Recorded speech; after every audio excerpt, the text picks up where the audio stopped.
Hi students, I hope you can hear me and see me okay. This is the end of week 2 in our 12-week journey together. I want to talk a little bit about some of the readings, some general comments and feedback on discussion board comments and interactions. Remind you again about the paper, and my motto is write early, write often, do the planning, do the thinking. The organization is a big part of it, and you should be fine. Next week, week 3, of course, is the academic career, more on tenure, scholarship, and faculty reward systems. Okay? Um, I thought the chapters 4 and 5 would have really interested you a great deal. There's a lot of data in this textbook by Schiffer and Finkelstein. And certainly there are general trends, if you are a believer in trend analysis and trends data, that faculty today are asked to do more. The working conditions are more tenuous. There's a sense that there's less status, less academic freedom, and erosion of job satisfaction. Certainly that's true, but it also is not the way it was 50, even 25, or certainly 100 years ago. There are more colleges and universities. There are more students. And there are certainly more faculty and more subject areas, more subjects, a lot of new knowledge. Um, the issue of publication contagion is still here with us. It's a highly needed area, attention filled for faculty, of course. I did think that their statement on page 108 on the unbundling of the teaching due to the influence of the technologies that we use now into 4 categories of materials preparation, delivery of the teaching methodology, material assessment, the third, and student engagement is the fourth.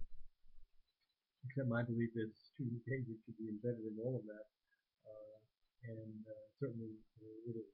Anyway, I thought that those 2 chapters were quite good. And Nancy, in her paper, um, Nancy Coalition, NCP we call it, was really very good because she summarized a lot of the data for us, and she talked in nice terms about the shift away from content to process learning, which is really what is happening, and that we're learning about learning. Um, and she wisely also talked about lack of trust and confidence in the tenure system, which is certainly an issue, and that for institutions of higher education of all sizes, the use of continuing faculty is a cost-benefit issue. Um, and she quotes others saying 70% of all college teaching is now delivered by a continued workforce. But again, the numbers are bigger. There's not 10 or 15 million students, there's 20 million students in a system designed in the 11th century. So I particularly liked on page 5 her use of the 2 models of the complete scholar versus the differentiated academic. She got this from the readings of Sabinsky, Jordan, and Austin. Very interesting. So I hope you too found them such, and that you will find some ideas to think about as we go through this course and work on the final paper. Okay. All right. Some comments on your discussion board post. They were very good. The question was on what have you learned about conditions of faculty work, and what are the threats to academic freedom and shared governance. Alexandra talked about the offloading of many faculty tasks to administrative support staff, and she feels that because of that, professors are missing out on shared governance. Uh, Andrew, in a similar comment, talked about the Walmart prototype or controversy about keeping the hours low enough so that people don't get benefits.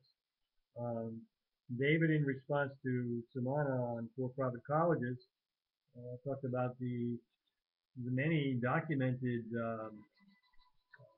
misdeeds that have been done to veterans using GI benefits, which is really unfortunate. If any of you watched the recent PBS series on the Roosevelts, you'll know that it was Eleanor Roosevelt who was instrumental in getting the GI Bill passed. I think it was in 1848, and that's been described as the single most uh, student incentive program in the world. Since that time period, over 20 million American veterans have been able to benefit from higher education in some fashion or another. It's truly remarkable.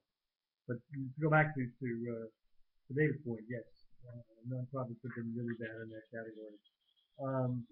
Davina criticized the authors that we read, saying that they haven't tackled the issue of the need for change and new perspectives in experimentation are necessary. I like that. I hope we'll all carry that as we get through these materials and look for solutions to some of these thorny issues. And she paused a bit and talked about her experience at another college, the BAC, where they use a lot of professionals as contingent faculty, and the fact that they don't often get to participate in shared governance or even curriculum development. And certainly that's true. Sumana, in her response to Sarah, talked about Boyer's concept of creativity contracts, where faculty are able to focus on one thing that is a major interest to them and get some expertise in it, and then move on to another. And if there's an evaluation of results. That's very nice. And this is why Boyer's book, even though it was written in '97, is still very, very salient for us today. Stefan talked about why we're in this course in general, and that is quality professional development is what's needed. And he makes the interesting comparison of the music industry with Napster, and that higher education has to adapt this model. It's certainly true. And he mentioned J. Crew not having an online store. Well, imagine that's a very good analogy. And Christina, in a comment to Sarah, talked about the increasing importance of research and innovation. And that's key to all of this. Now, obviously, a lot of it depends upon institution type, but innovation and research is a key component of the higher education system. Okay, those are my general comments. I think you're doing well, and I'll start grading the discussion board tomorrow. Okay, I hope you enjoy week 3.